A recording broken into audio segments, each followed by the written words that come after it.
You're listening to the Nerd to Know Media Network. Join us at nerdtoknowmedia.com.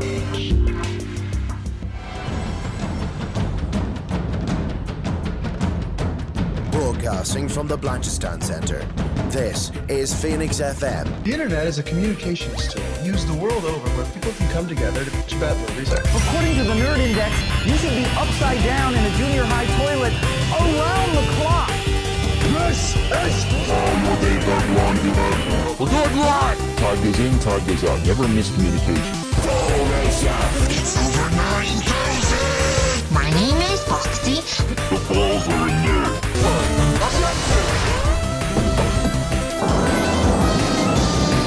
Do a barrel roll. Don't face me, bro. It's a trap. I'm a firing believer. Time to Hey, Charlie, wake up! Oh, God, oh, man.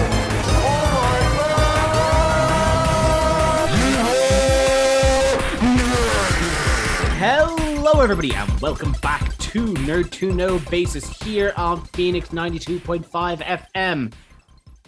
I have Kian with me this week. How are you doing, Kian? Oh yeah, no alphabetical order because it's two of us, right? I know, yeah, no, I can just say your name. It's magical when there's not four of us on a recording podcast. Yeah, it really makes things easy. Yeah, some behind the scenes stuff. Like, there's nothing like having four people on a Zoom call who don't know the alphabet and like all try and go in at the same time. It's like when three people are awkwardly in a doorway. It's with lag. It's magical. All of your diseases, Mr. Burns, are trying to force themselves through the doorway. And any one of them can get through. So you're saying I'm invincible. No, God, no, the slightest breeze. I am invincible. You see, all your nerdy outrage from the three of you is trying to get through the Zoom call at once, and it keeps getting stuck. The slightest Star Wars news. So you're saying I'm a journalist? No, you're kind of ranting at. Oh, that hurts. That you cut so deep. Oh, we're getting the pain out of the way. Speaking of getting the pain out of the way, I believe you have a correction you want to make before we get into the major stories. Yeah, speaking of journalistic integrity, or what little we have. I want to just kind of like clarify and make a correction on something we were talking about last episode. You should listen to last week's episode. It was a blast. We talked about Power Rangers and Shadow the Hedgehog, ace stuff. But we also talked about the Jonathan Majors controversy. He plays Kang in the upcoming Avengers movies, and his alleged abuse, and how the news dropped that his PR and management company had dropped him. Miyadara had taken that as the assumption that Disney were also planning to recast him. I want to correct myself in that. Turns out that is not the case. Disney have no plans to recast him at this time, which seems like a bold stance to make. That's because the second season of Loki is still to come out, which you will feature prominently and all that kind of stuff. We do shout a lot of nonsense here, but we do have some standards. And if we do say something wrong or just given the wrong information, we will make an effort to correct it and all that kind of stuff. Yeah. So I just wanted to, because again, we talked mad smack last week. He's not out yet. I cannot believe that's the most outrageous thing in an episode with Sonic murder. Outrageous isn't the word I'd use to describe, because nothing we said about Sonic and Shadow was slander. Everything there was fact. Self-slandering brand. Oh, and speaking of the masters of self-slander, I believe you saw a Nicolas Cage film. I did. I managed to get out and see Renfield. Ooh. Now, for anyone who's been living under a rock like myself, give us the gist of what Renfield is about. Well, I mean, the bottom line, the pitch is definitely, hey, we got Nicolas Cage to play Dracula. I mean, you have my attention. That's everyone's attention. That was the headline. But what the actual movie is about, because it's more specifically about Nicholas Holt's character in it, who's Renfield. If you have any familiarity with the original Dracula book, Renfield is one of Dracula's thralls. Right. So this takes a lot of liberties. It's very modern day. This isn't a Dracula retelling. In this one, it's a more modern day Dracula. They're moving from place to place. They don't quite have the big spooky castle in Transylvania. In fact, Dracula, as you can imagine, a bit of a social pariah. People start noticing when a bunch of bodies go missing and blood gets drained from them, so they have to move around. So currently in Renfield, they are residing in New Orleans. Yes, that. And it's dark and cloudy place that doesn't get any sun whatsoever. No, it's fine. They're hiding in an abandoned hospital.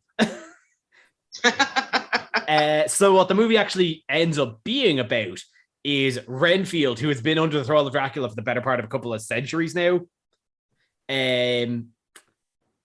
realizing that he is in a toxic relationship and trying to find the betterment of himself in that. But also, we have Awkwafina playing a hard-boiled cop trying to take out a drug cartel. Oh my goodness. It is sounds like a sketch. Yeah, but the thing is, it balances it actually quite well. Okay. Because it's Renfield, who's very down on himself, very in the dumps, sees Awkwafina, who is this very confident, has her morals set straight, and like is hard-boiled detective, absolutely no corruption. Right. And she's very inspiring to him, and kind of and the story is kind of like him learning through her to kind of like feel better about himself. It's very tongue-in-cheek. So is it like he's learning his confidence story, or is it like a toxic relationship story? Like what's the angle like? A bit of both. Okay. But also there's a drug cartel. Which there's standout performances across the board. Obviously, Nicolas Cage's Dracula, if anything, my main critique is that it is exactly what you'd imagine Nicolas Cage's Dracula to be. Hasn't he played vampires before? Has he? Well, I remember the big meme thing was, I'm a vampire! In all of those compilations of Nicolas Cage going crazy.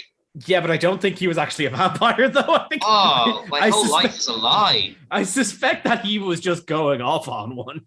Oh, okay. But yeah, so like, I suppose that is the big question. Like, does the actual performance live up to the imagined hype around it? Oh, yeah, no, he eats every single bit of scenery completely. Appropriately, yes. But I think we kind of all knew that when we were going into it. So it's actually, that's what I was going to say, is that it's a lot of the surrounding performances actually kind of knocked me away. Well, I'm surprised to hear about Nicholas Hoult, because I feel like Nicholas Hoult is someone who's been quietly doing really well for himself. Oh, yeah. No, he's... Like he was in the menu at Christmas. He was in the menu at Christmas. I mean, he's kind of known, like, wide. Obviously, Mad Max was a smash hit. He was nuts in that. As big I know, but he's never, like, the headliner. Like, apart from, like, maybe Warm Bodies or something like that, you know? Yeah, no, he's one, like, he's one I always keep an eye out for, because I always do enjoy him. And he plays this kind of down on his luck person quite well. And again, Awkwafina playing a hard-boiled detective is exceptional.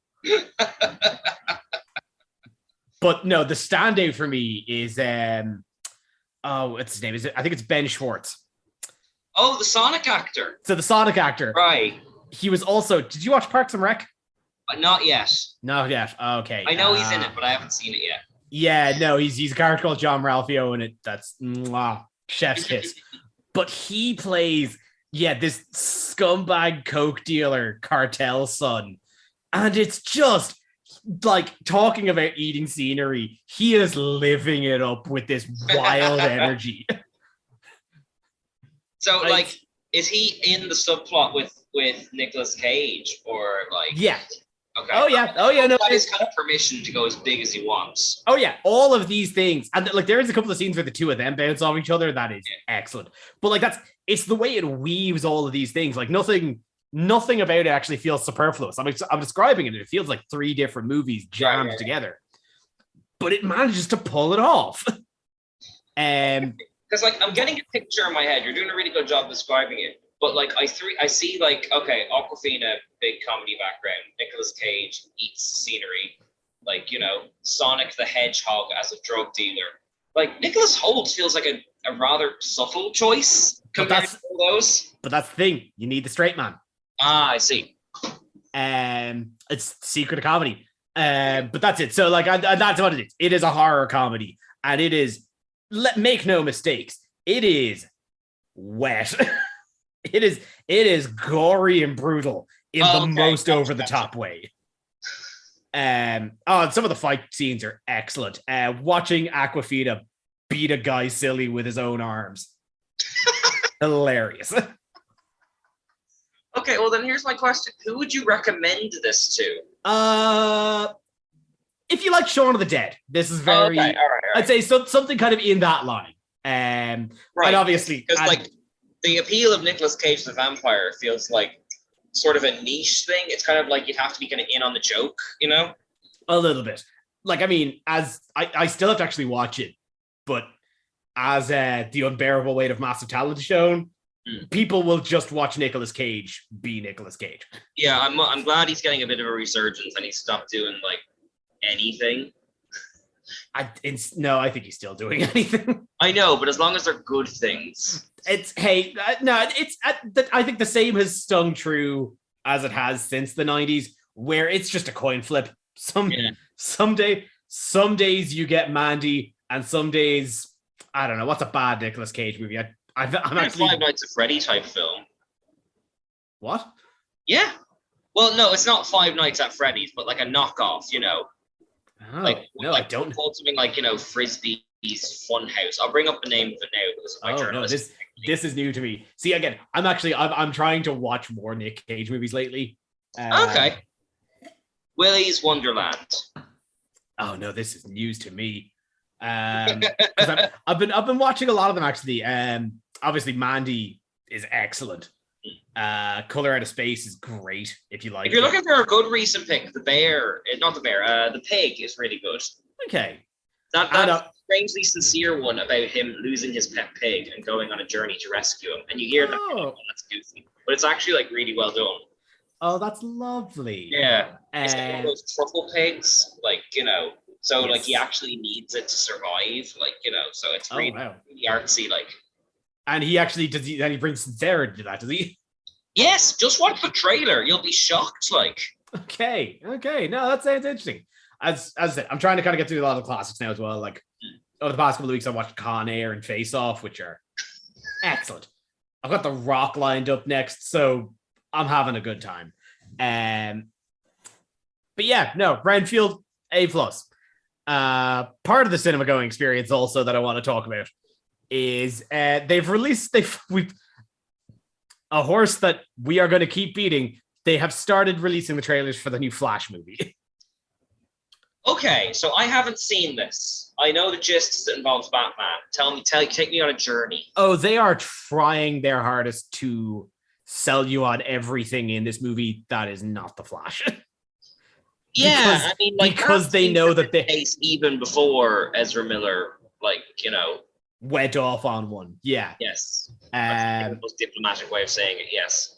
Yeah. So like they really they have put the focus. Like they can't get away from the fact that it's a Flash movie, so they're showing off the fact that there's 2 Ezra Millers in that movie, which is bonkers. But anyway,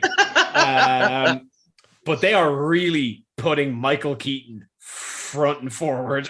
I'm gonna say he's gonna be in it for 15 minutes tops. Probably, yeah. But I don't know if it was released or like it definitely wasn't like big news when they announced it. But Supergirl's gonna be in this as well. So they have like that's something they've just put out there again to be like, hey guys, it's not just Ezra Miller. Please come see this movie.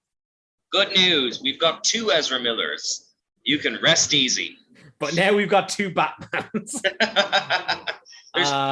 Yeah. Oh, I see Ben Affleck's in it as well, is he? Yes. Yeah. Right. You know what? We talk about doing things for educational purposes. I'll stand behind this one and say you can steal this one. I have not wanted a movie to bomb so hard. But why? Why do you want this one to bomb? Just for several. So obviously, Ezra Miller, right? Crazy person. Yeah. Probably should be in jail. The second is Warner Brothers, and just their whole business model right now has been trash. Like what? What is it? They're like, well, for a start, there was the whole axing of like cartoons, and even deplatforming cartoons, making them completely inaccessible. They're just extinct, like, just gone, lost media. So there's that. There's pushing a lot of just kind of scummy business practices. Like we still haven't gotten it here, but HBO Max is really serving up several tiers of paid subscriptions that still have ads. All of that, obviously, you know, now that Dara's not here to talk about how bad it was going to be, the Batgirl movie, but hey, you know, they have a streaming platform. How did they make more money burying that? I mean, look, just put it out there with Oscar winner Brendan Fraser, like, on it. Like, you know, it's a license to print subscriptions. Like, that's, or not even, like, it can't, it still baffles me that it was worth less in the ground. Yeah. That's, or I mean, more you can't exactly say it's a quality control thing, because we've seen DC before. Like, but yeah, no, that, and then, you know, seeing things like that, and then coming in and saying, we have greenlit 7 seasons of a Harry Potter TV show. Oh, they're the 2, are they? What? I didn't know Harry Potter was Warner's. Oh, yeah. Also has Ezra Miller attached. This gets better and better. And we all, and like, it's, listen, and like, this reading between the lines, they're doing this because the 3 main stars of the other one are vocally outspoken against the creator. Yes. So, yes. Like, it's, they are now, they're also like, they're also trying to bury a bunch of stuff there. So like, it is, Warner Brothers as a company needs to take an L. Yes. Like, again, but we've talked about the Flash seems to be kind of a turning point in the DC kind of cinema thing by the look of things. If like that movie needs to flop because this needs to fold, this house of cards needs to fall. I feel like no matter what way it happens, the Flash unfortunately kind of wins, because if it's a big box office smash, it launches the next phase of their James Gunn led thing. And if it fails, it's validation that the James Gunn led thing is the way to go. Do you know what I mean? Like, yeah, very likely. Very likely. I mean, I'm surprised Shazam didn't do well. That looks really good. Wasn't helped by Zachary Levi coming out as kind of anti-vax before the movie. Is there anyone we can talk about who doesn't come with like 10 asterisks anymore? No, humans are flawed creatures. Really, is Michael Keaton okay? I don't know, man. Probably. I hope so. It's a wonder we got it. It's a wonder we got this far, really. Yeah. Oh my god. Okay. But speaking of big business practices, Cian, you went to see the biggest movie on the planet recently. Is it doing well at the box office, the Mario movie?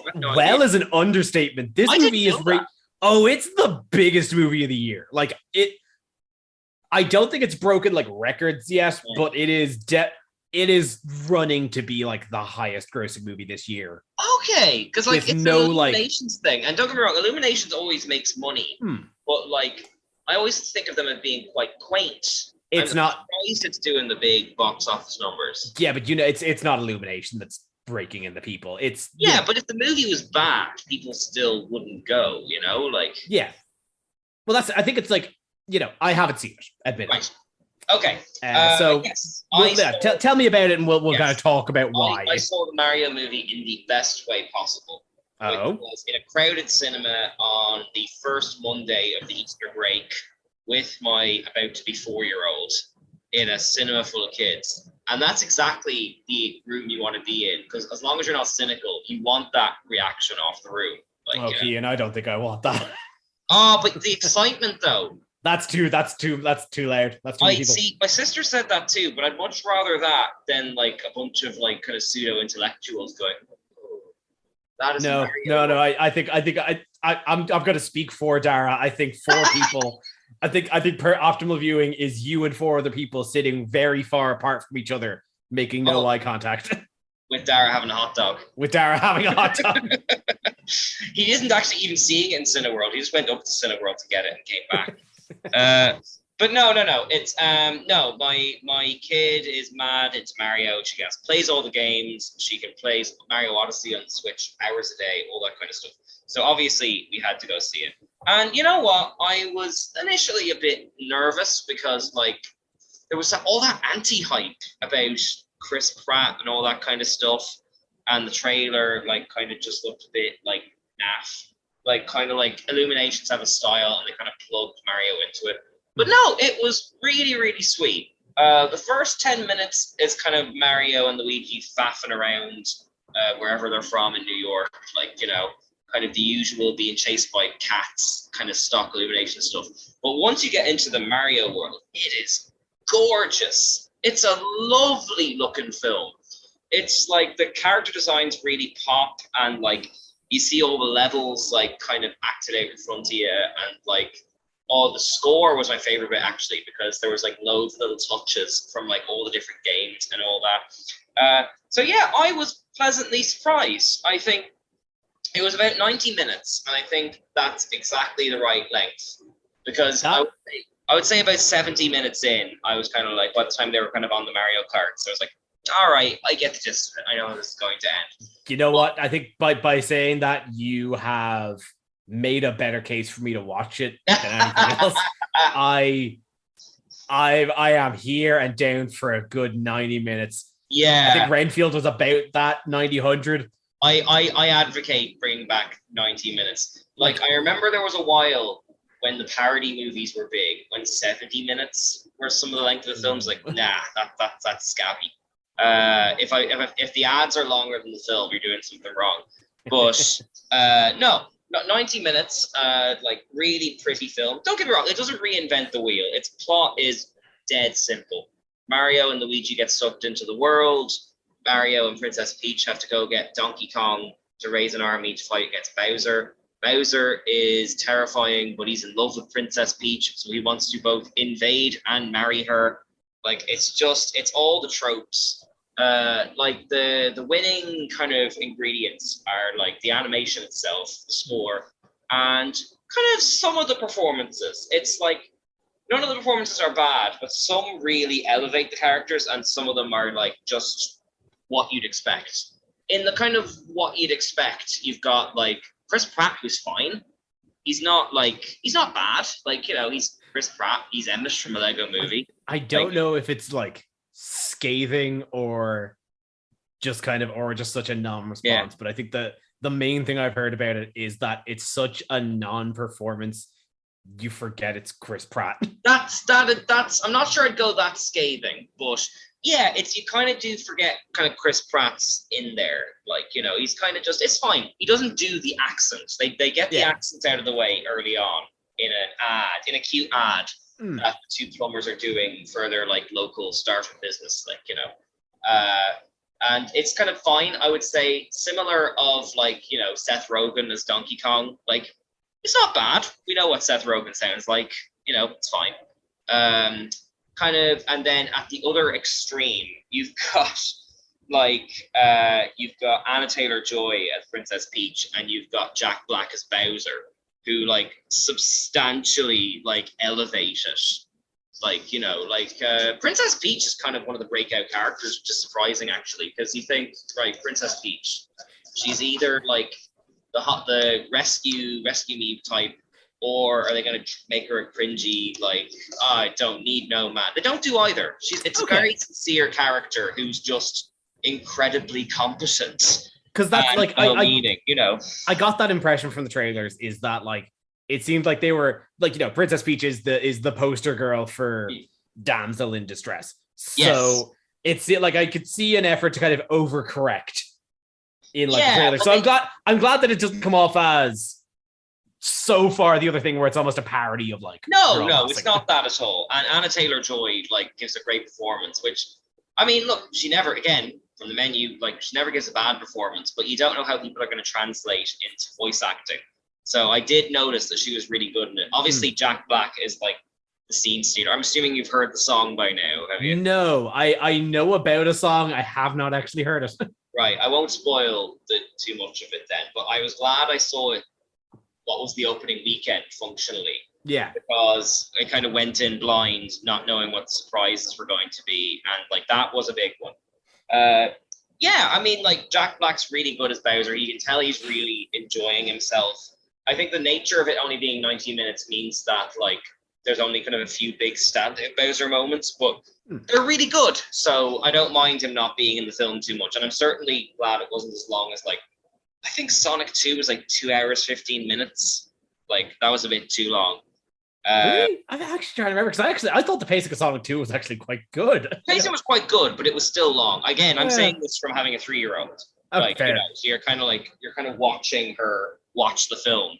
And actually, that's a good point. Actually, is there were several points where she started jumping up and down in her seat. So the movie was working for her. Yeah, and like you know, it's sort of it's really really good until it kind of outstays its welcome a little bit, and then it just becomes good. You know, it sort of falls into being a bit functional near the end. But yeah, I would highly recommend it, and not just if you have kids. I mean, look, you've got like. Charlie Day as Luigi. You're not going to go too wrong with that. And there were actually some good jump scares now and again. Like one of the best shots in the film is when Luigi wanders into a spooky castle and you've got all your Luigi's Mansion musics and he scares off and he thinks he's safe and then the lights flicker on and off. There's like 10 Shy Guys all behind him. Like, you know, they use their assets really cleverly. They've got one of the star things from Mario Galaxy being a nihilist. Like, which got no really like look it's the clip that got shared around all the review outlets and stuff. Luigi spends most of the film in prison and there's this little blue star thing from Mario Galaxy and like Luigi's like, can we get out? How are we gonna get out? And like this little blue thing is like, death will be a release. Bring on the slumber. It's like, oh, okay. How creepy. Lovely. Weird. I'm gelling with this. No, I would recommend the Mario movie. I don't think it's quite as strong as the two Sonic films, and I think it's not quite as inventive as like Puss in Boots. Like I was really looking forward to Keegan-Michael Key as Toad, and like it's just kind of once Toad's there, he's kind of like, yeah, I'm Toad. There's no like kind of big arc or something, you know. Okay. It's very pretty. It's not hugely inventive. But it is great fun, I would say, especially with young kids. So I would recommend it at least. Okay, to be fair, like I haven't been super pushed, and also for me, there's a matter of like finding a chance to get to a cinema that's in my county. Yeah, I would recommend seeing it in cinema because it's such a pretty film. I'd say something would be lost if you watched it on a TV, you know? Yeah, but Evil Dead's out now as well, and I've only got so much time in the day. This is true. But Dan, yes, those are kind of our thoughts on Mario and stuff.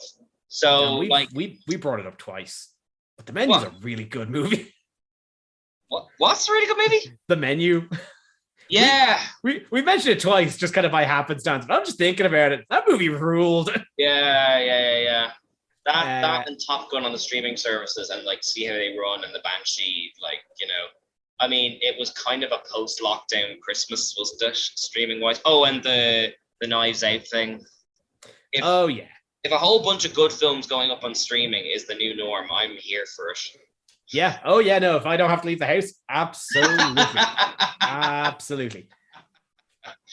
Oh my goodness. Well, I'll tell you what then. Like, will I super quickly do the Doctor Who thing before we jump into all of the card? How much time do you have left, actually? Like half. Take as much time. Kian, you went to a Doctor Who convention. Please tell us this is my mecca. I've been called even though I'm not English. No, it's I just want to give a very quick shout out to this lovely Doctor Who convention that I went to in Gatwick. I make no secret of the fact that Doctor Who's my favorite thing. The wonders of audio doesn't capture how much Doctor Who merchandise is surrounding me. And some of it is load bearing. Exactly. Yes. It was hosted by the Doctor Who Appreciation Society. I think it was called Gallifrey 1, Outpost 1. Unfortunately, the name keeps changing around depending on what kind of sites you go to. But yeah, no, it was really good. And like, it's funny actually, because earlier on the show back in January, I was talking about how like we went to MegaCon, and MegaCon was really nice because it was a smaller one than Dublin Comic Con. This was even smaller again. It was sold out, and still there was only about 200 people. Oh, like, wow. So, and there was about like 20 big guests as well. So like the experience was that everything was in the hotel you were staying in, which was right near the airport as well in Gatwick. Like, so basically the deal was that, you know, you booked into the hotel, and throughout the Saturday and the Sunday, there were talks which were free, and you got to like, and they were themed around different eras of Doctor Who. There were loads of like kind of artists selling their things, very rare merchandise, and like you could get your photo taken with all these Doctor Who stars. You can get your things autographed, dirt cheap as well. Like £15 for an autograph, like, you know, like, which considering like Comic-Con prices, that's very reasonable. Yeah, and you get 2 autographs free with your ticket. So I came with the family, we got 4 free, like, you know. So, but the main thing was that, like, again, compared to the Dublin Comic Cons where you have to, which no diss to them, we love it. Like, you know, we go on our pilgrimage twice a year to it, but like, it was a really nice experience, especially considering my wife's pregnant and we had a about to be 4-year-old with us, of just being able to go upstairs and downstairs, and no queues were longer than like 10 minutes. Everything was right nearby. All the talks were free. We were able to wander. And there was this really nice intimacy feel to it because there were so few people there by design. Like, you know, like you would go up and like, just to kind of put it in context, most of the actors there were from the classic series, like, you know, K9, Leela actors, like the actors from 60s are there. Katie Manning is a big famous one. The Stephen Moffat was there. Like, you know, really? Yeah. Stephen Moffat was there giving a talk, like, you know, so you got to meet him, like, you know, which was class, like, you know, can't say Irish name to save his life, but still great man. That's hey man, you can't expect everything from the Brits. Yes, exactly. But no, and there was this lovely just feeling of mellow, like, you could just kind of wander down and see what was going on whenever you wanted. And the really good bits were like the in-betweeny bits, because, you know, you'd meet the actors and you get your autograph and you have a chat. It's like, oh yeah, that's my usual experience. But then afterwards, like, everyone just kind of hung around, and you'd like go to the bar and just like chat with people and discover that they were really famous.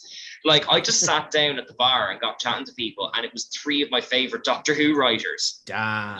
Like that's an experience. Like, you know, like having met like you. I can't remember. Have you seen the modern series? Like, you know, up until about the start of Capaldi, yeah. Yeah. Well, then, like, Robert Shearman was just in the bar chatting to people, having drinks and stuff. He's the writer who wrote the Dalek episode with Eccleston. You know, where they're having their face off. Yes. Like, really, really big name actor, just having like a chat with 2 other writers from the show. And you just sit down and it's like, this is a brain trust. This is an away day. I'm not supposed to be here. That's like, yeah, like it doesn't, it sounds less like, you know, what we would know as a convention typically. And more like a conference almost. Yes, like something that is less of like it. Say it like it feels very exclusive. Like it doesn't feel exclusive's the way to put it. Yeah, and everyone there was very friendly because it was too small for you to not be friendly with each other because you're around each other all day. You know, like Katie Manning, who was the companion from like the 70s. Like, I was basically explaining to her that, look, my wife, she's pregnant. She wasn't able to come down. So she got on the phone with her. Like, got on the phone and said, look, I'm here. Like, you know, just like there's only like 20 people behind us. They've got time. Like, you know, sure, let's give the experience. Put them on the phone. Yeah, exactly. Why not? Like, we splurged on like a big group photo with like all the stars, and I met the actors from the 60s who played Jamie and Zoe. Like, you know, and like I said, oh, look, my kid and my wife will be down. And like, we went to the photo, they remembered their names. They remembered facts about what they liked and that kind of stuff. And like, Prim ran into their arms and all that kind of stuff. Like, we were at the bar, and the actor, do you know K9, the character? Yes. Yeah. Yes. The actor who plays K9, does the voice, is John Leeson, and he's like a proper like theater actor. We were hanging around at the bar having lunch, just be like, all right, we'll go check something out. He just comes and sits down with us and has lunch. Like, really friendly guy as well. Like, we bought him some Merlot, like, and just had a chat. And like, but then the fans there were also fun and very well meaning. Like, there was this Dalek wandering around. There was like a self-made one, and it like chased my daughter around the place.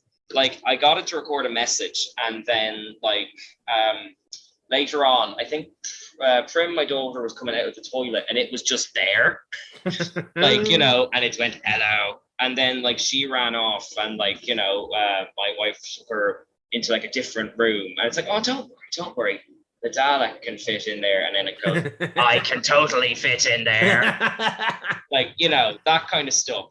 So like, yeah, it was one of the best con experiences I had, because it was so mellow, and it didn't feel like you were under time pressure necessarily, and which, an event which has the likes of like Stephen Moffat and the Doctor actors and like people from the show and all this kind of stuff. Like, you could just wander around, and there wasn't this like feeling of like hierarchy. Obviously, like, you'd have to be careful in an environment like that people didn't push the boundary a bit. But that wasn't the experience we had, and it's honestly going to be hard to go back to the normal Comic-Con thing now, where you're queuing up to say 10 seconds to RoboCop or whatever, but haven't had this experience. But yeah, it was fantastic. I would highly recommend it. Like, I'm glad, because like I'd hear something like that and my brain immediately pictures something very snobbish, like with something that kind of small, like very exclusive, very highty-tighty. Yeah, well, I paid a lot of money to be here, to be very close to this, but it does, like, it sounds very accessible, and again very welcoming. Is like, yeah, I mean, like the people who were at this were the kind of people who'd been coming to the conventions probably like 30 years. Yeah. So like, you would get the odd like, who's this famous person at the table? Like, what? You don't know the director of the Keys of Marinus? Yes, I do now. Like, that kind of thing. Whatever you say, boss. It wasn't like elitist. It was more like, wow, you're on a wavelength I could never imagine existing. And that's not bitter. That's just like, oh, there's levels. Frankly, I'm impressed. Yes, exactly. Like, so it wasn't like, there wasn't like gatekeeping. It was just, you realized, oh, wow, I thought I was the biggest fan, but there are people leagues beyond me, and I'm happy for them, like. So yeah, I would highly recommend it, and I don't think you'll ever get something like this for like a Star Wars, for example. Maybe Star Trek, because sometimes they do Star Trek era events where they like make a big deal out of one actor or something. Yeah, I've been to a couple of international Star Trek conventions. They've been big. Yeah, I was going to bring that up with you, because you went to the big, like, was it a European Star Trek one? Like, I've actually been to 3.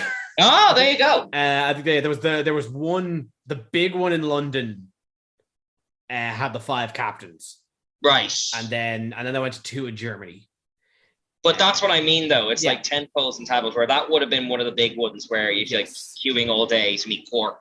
That's it. Like, it was kind of deal, like, like they. Yeah, no, these, like, the ones I went to were definitely more on like the scale of a Dublin Comic-Con.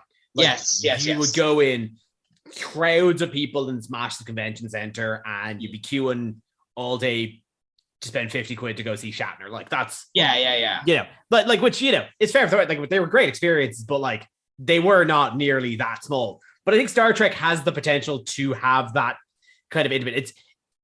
It doesn't have like the AAA blockbuster sign that like a Star Wars or a Marvel does, but it's still big enough. Like, it's definitely got the cult following. Yeah, like Doctor Who is like something I realized attending this convention, which is like Doctor Who is small enough, even now, that these kind of things can exist. Yeah. Star Wars is too big, and Star Trek, and so is Marvel, and Star Trek's kind of in that sweet spot in the middle.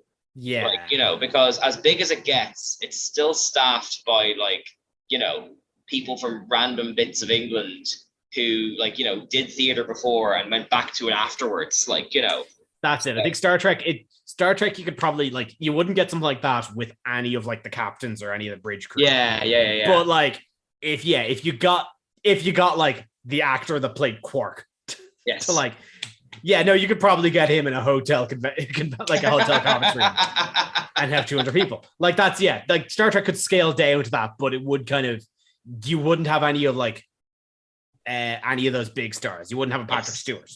Yeah, like to put this in context, like the next Dublin Comic Con is featuring, I think, 3 of the stars of Terminator. Like, that's like big stuff, like that's Q all day and wear a big armored costume type stuff. Yeah. Yeah, no, Doctor Who's kind of always had that culty aspect to it where everyone knows it, but it's not like, but it's so predominant in kind of in the culture, but it's not everything. It's not one that everyone goes out of their way to go and actually search. Yes. Everyone's always kind of aware of it, but they don't know like the ins and outs of it, Yeah, like it's big enough where like, there's a significant reference in it in like Community. Mm. Yeah, exactly. But, like if you're kind of in a room, it's like how many people have actually watched it, and especially how many people have watched the original run.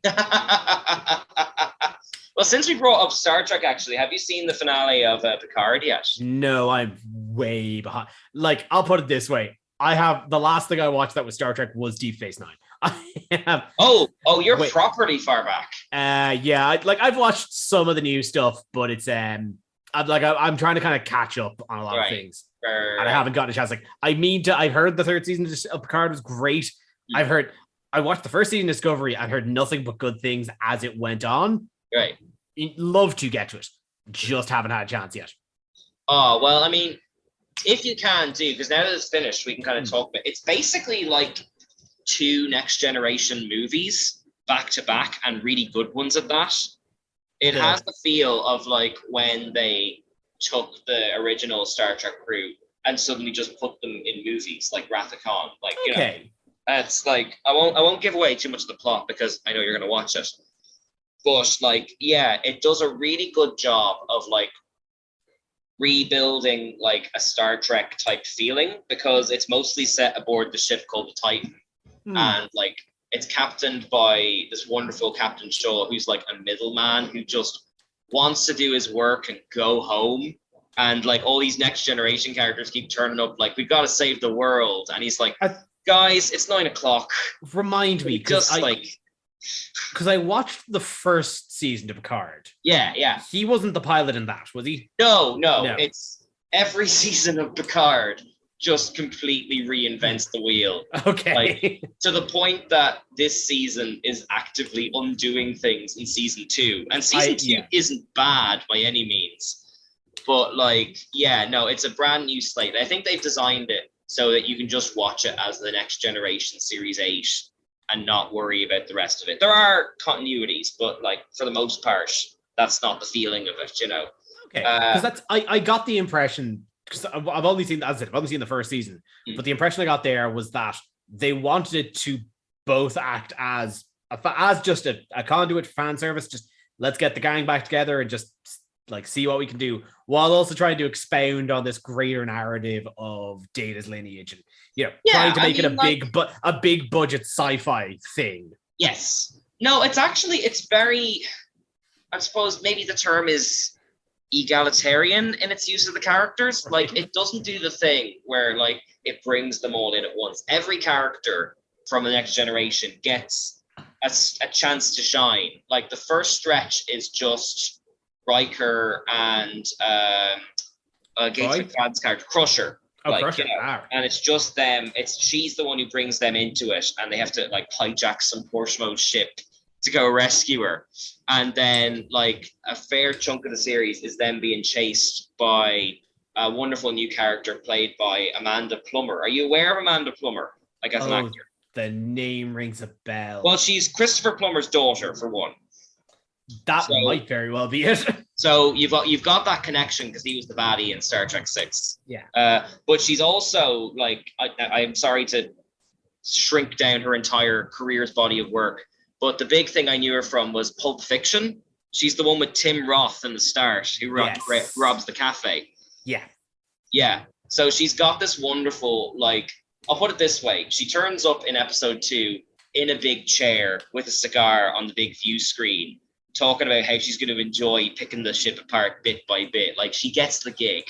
Okay. She's enjoying herself as a villain, you know, like it's not totally hammy, but it's big. You know? There's character there. Yeah, and they generally bring in the next generation characters one by one, so you get a chance to be excited, see them again. You get a chance to learn where they are in their lives and that kind of stuff. And they all do something significant, you know. And it's not really until the series is kind of well underway that you get them all back together. And the nice thing about it is, like, compared to like a Star Wars or something, the characters have like changed and grown a lot, which like makes it really interesting, but not in a way that it doesn't feel like them. Like, Geordie's in it, and his 2 kids are aboard the ship that's going into trouble. So like Picard's all like, right, let's go save the world. And he goes, well, hang on, like, I got to drop my kids off here. And they're like, we're grown-ups, we don't want to, like, you know. So there's like that element to it where their priorities are different. Worf is almost completely different. He's chill now. Right. He drinks tea and meditates and stuff. Because I will say, like the part that the part that stood out for me in the first season was just the whole section in the woods with Riker and Troy. And I was very charmed by their daughter. Yes. Kind of as an extension of the two of them.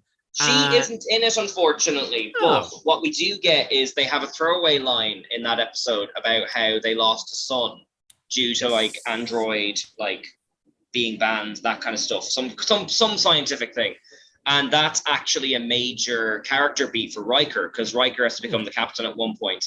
And Picard is urging him to do these more dangerous things to save the day. And like Riker's like, no, we got to get home to my family. Yeah. Like, you know, so all their different priorities are coming into it. Like, you know, so it's a really solid, like, character thing, but it's still got, like, the action of a movie. Like, I was really enjoying I'll put it this way.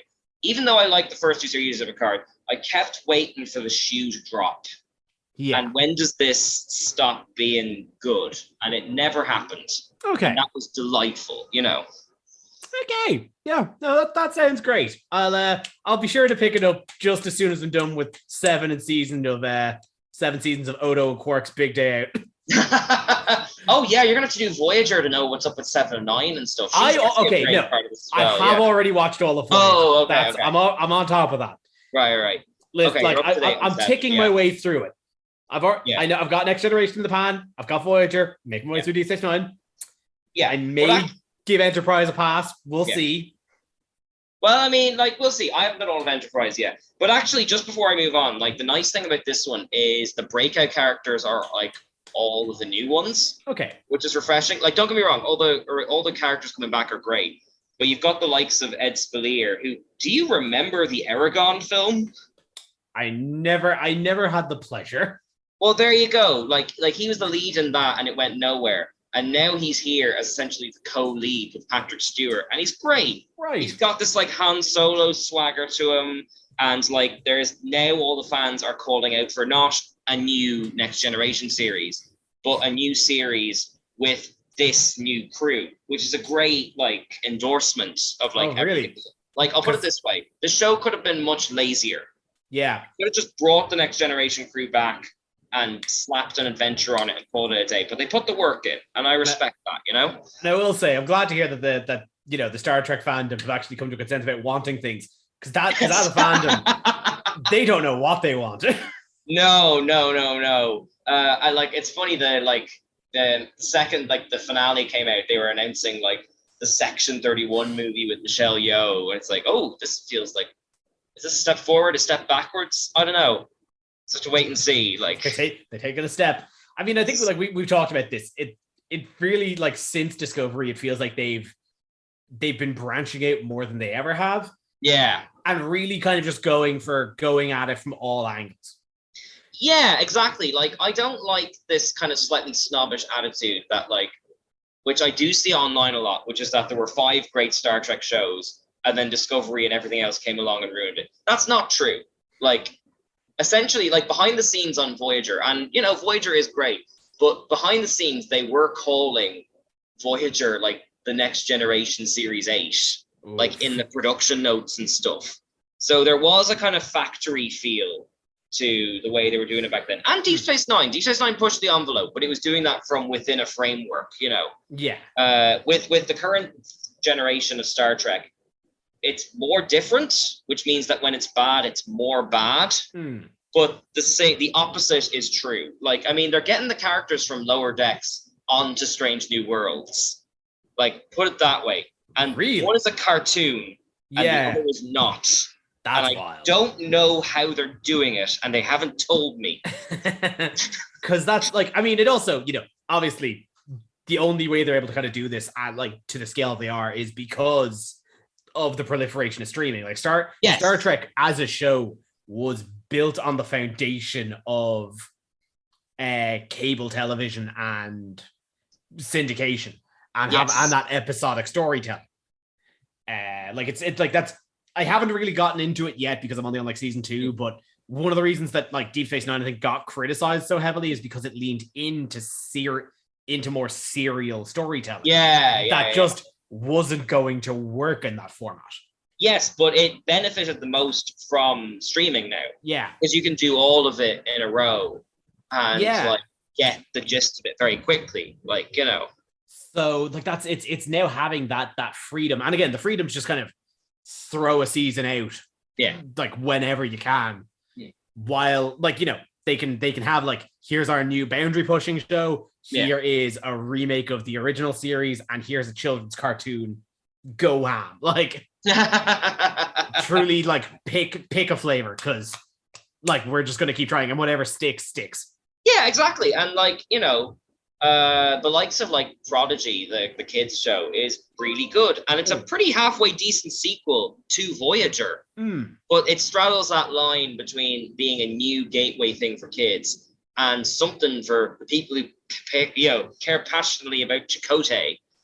Like, like they seem to be doing a really good job of just pulling the most obscure things from the ether. Like, there's a really bad Next Generation episode called The Outrageous Okampa. Do you remember this one? Oh, God, yes. You do? Yeah. Okay.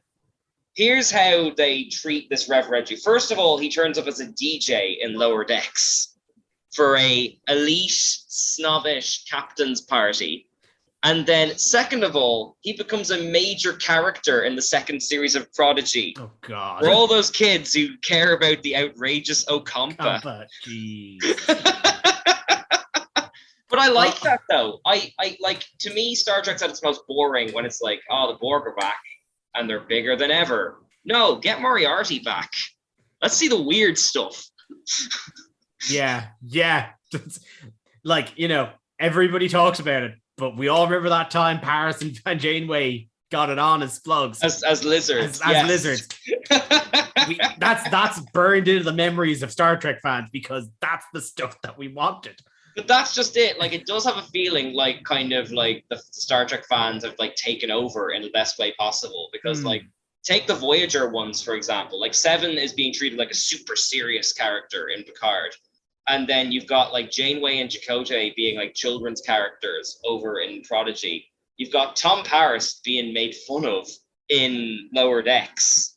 Like, they found a way to like kind of spread it out across all these things and still keep it kind of feeling consistent, you know? Yeah. Well, I mean, for a start, Paris had it coming. But yeah. Well, to be fair now, in the context of the episode, it's Boimler, the main one, wants his plate signed, and he keeps failing to get to the bridge, and they're all treating Tom Paris like he's like Johnny Depp or something, because he's like sitting in doing all the poses and all that kind of stuff, you know, or some big like action star, like, you know. So there are levels of self-awareness, like, you know. Okay. But it's just mad to me that, like, you know, it doesn't escape my mind that like Voyager was like the Star Trek show people probably didn't like back in the day.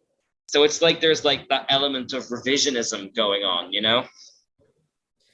Yeah, and you know, we're all going to be here when with the launch of 2025, Harry Kim Super Soldier. Yes, it hasn't escaped my notice that Harry hasn't come back yet. He's just I think like of all the Star Trek characters, I think like he is the guy that's just gonna go home to his wife and just not get in a big adventure.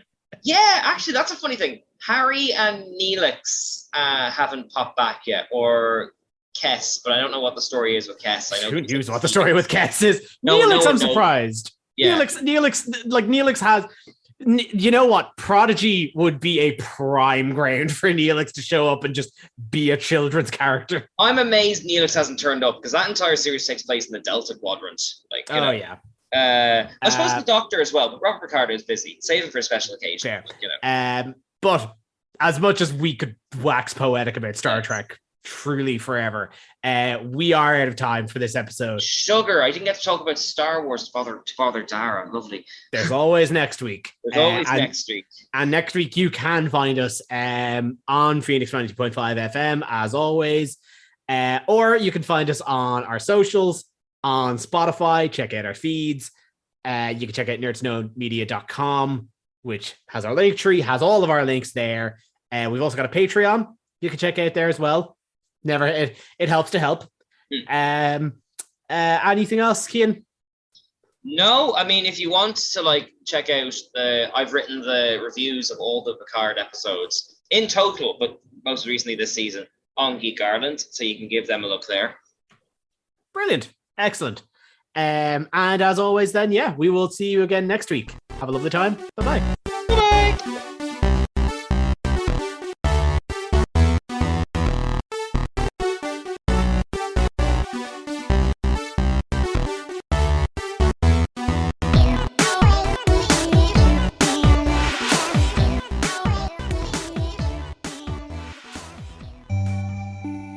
Alright, so you're listening to the podcast, you're like, hey, I'm not in Ireland, how do I get in touch? Well, TuneIn has you covered. That's how you can check us out live when we're on the radio.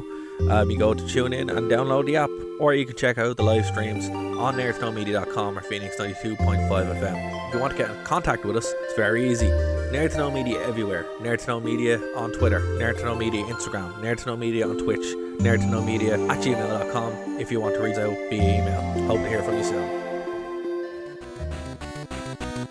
Thank you for listening to a Nerd to Know Media production.